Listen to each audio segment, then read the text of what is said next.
प्राणवायू, कर्करोग किंवा अपघातामुळे दीर्घकाळ अंथरुणाला खिळून असलेल्या रुग्णांच्या वेदना सुसह्य करण्यासाठी शासनाने मोठा निर्णय घेतलाय। गाव पातळीवरील शेवटच्या घटकापर्यंत सर्वसमावेशक आरोग्य सेवा पोहोचवण्यासाठी आता जिल्हा पॅलिएटिव्ह केअर समिती स्थापन करण्यात येणार आहे। गाव पातळीवरील गंभीर आजाराने ग्रस्त, दीर्घकालीन वेदना सहन करणारे आणि अंथरुणाला खिळून असलेले रुग्ण यांना सर्वसमावेशक आणि सुलभ आरोग्य सेवा देण्यासाठी पॅलिएटिव्ह केअर सेवा सुरू करण्यात येत आहे।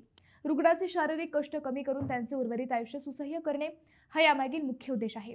या अनुषंगाने जिल्हा शल्यचिकित्सकांच्या अध्यक्षतेखाली समिती नेमली जाणार आहे।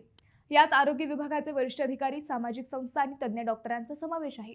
ही समिती औषधोपचार, निधी आणि मनुष्यबळाचे नियोजन करते। ज्या रुग्णांना रुग्णालयात येणे शक्य नाही अशा रुग्णांसाठी होम केअर सेवा दिली जाणार आहे। डॉक्टर्स, नर्स आणि समुपदेशक रुग्णांच्या घरी जाऊन त्यांची तपासणी करतील, जखमांची मलमपट्टी करतील आणि आवश्यक औषधे घरपोच पुरवणार आहेत। यासोबतच जिल्हा रुग्णालयात पॅलिएटिव्ह केअरसाठी विशेष राखीव बेडची व्यवस्था करण्यात येणार आहे। तीव्र वेदना असलेल्या रुग्णांना येथे भरती करून त्यांच्यावर तज्ञांच्या देखरेखीखाली उपचार केले जाणार आहेत। ज्यांना तीव्र वेदना नाहीत त्यांना थेट घरपोच सेवा दिली जाणार आहे।